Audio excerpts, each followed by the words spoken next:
All right, guys, Escape from Mr. Lemoncello's Library, Chapter 16. Rocky had done its job.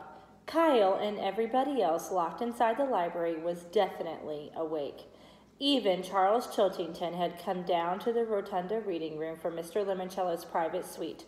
The only essay writer not with the group was Sierra Russell, who Kyle figured was off looking for another book to read. "We're still locked in?" squealed Haley Daly. "This is so lame," added Sean Keegan. "It's like 11:30. I've got things to do, places to be." "Look, you guys," said Kyle. "They'll probably open the front door right after we eat or something." "Well, where's that ridiculous librarian?" said Charles Chiltington, who was never very nice when there weren't any adults in the room. "Yeah," said Rose Vermey. "I can't stay in here all day. I have a soccer game at 2. "And dudes," said Sean Keegan, "I have a life." "Do you children require assistance?" said a soft, motherly voice. It was the semi-transparent holographic image of Mrs. Tobin, the librarian from the 1960s.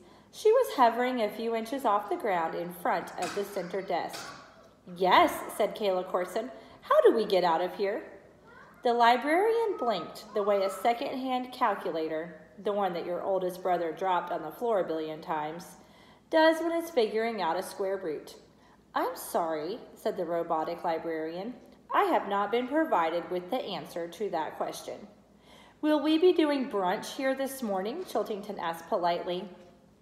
"I'm not hungry, but some of my chums sure are. After all, it's 11:30. The kitchen staff recently placed fresh food in the Book Nook Cafe. "Thank you, Mrs. Tobin," said Chiltington. "Would you like anything? A bowl of oatmeal, perhaps?"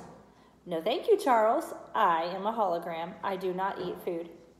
"I guess that's how you stay so super skinny." Kyle shook his head. The smarmy guy was oilier than a soggy sack of fries. He was even sucking up to a hologram. Chiltington and the others traipsed off.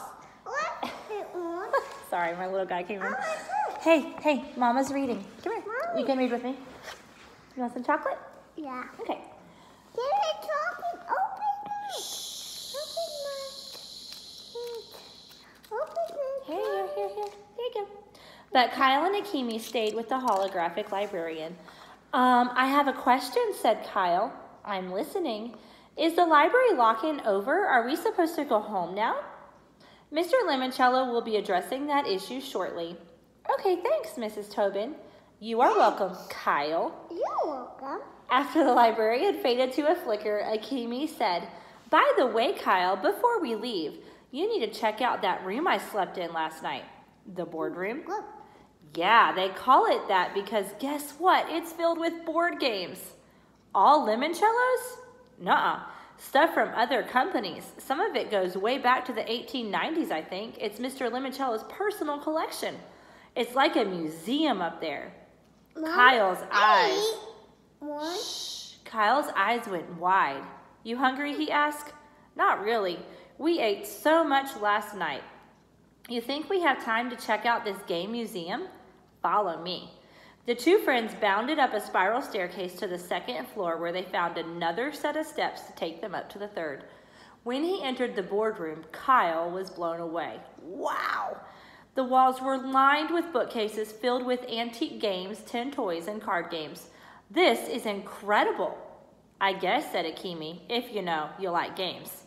Kyle smiled, which I do. They spent several quiet minutes wandering around the room, taking in all the wacky games that people used to play.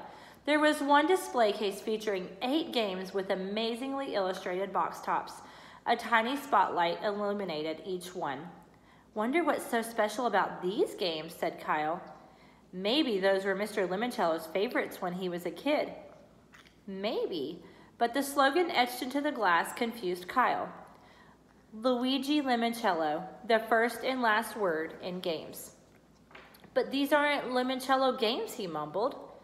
The first spotlighted game in the case was Howdy Doody's TV game. After that came Husker Du. "You don't say. Like Mine's, Fun City, Big Six sports games, Get the Message, and Rough and Ready." "It's a puzzle," Kyle said with a grin. "I thought they were games."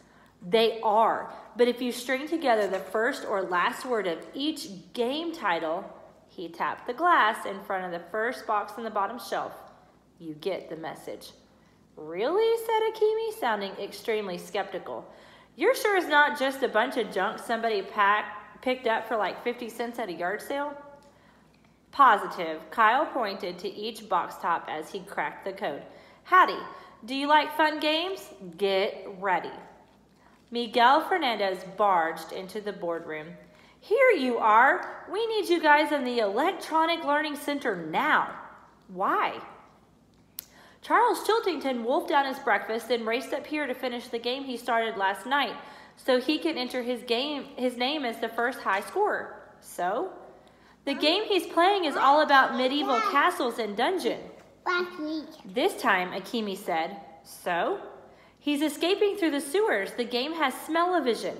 You ever smell a medieval sewer? Trust me, it's foul and disgusting. The three of them dashed up the hall and entered the stinky room where Charles was sitting in a vibrating pedestal chair thumbing his controller. As his avatar sloshed through a sewer pipe, the subwoofers built into his seat made every squish and splat rumble across the floor. Whoa, said Kyle. Knock it off, Charles. You're pumping out total tear gas. Because I'm in the sewers underneath the horse stables. It's the secret way out of the castle. I'm going to win another game. That's 2 for me, Keely. How many for you? Yo, said Miguel, this room is 2 stories above the cafe. The ductwork is connected. What's your point? You're making everybody's food downstairs smell like horse manure. Who cares? I'm winning. Charles' chair went flump again. But this time, Kyle smelled pine trees? Like one of those evergreen air fresheners people hang inside their cars. Oh, this stupid thing is broken. Kyle jumped out of the chair and reared back to kick it. I wouldn't do that if I were you, said Kyle. Why not? Because there's security cameras over there and it's aimed right at you. What? Where? See the blinking red light? Suddenly an image of Kyle pointing up at the camera lens appeared on every video screen in the Electronic Learning Center until he was replaced by Mr. Lemoncello. And that is the end of chapter 16.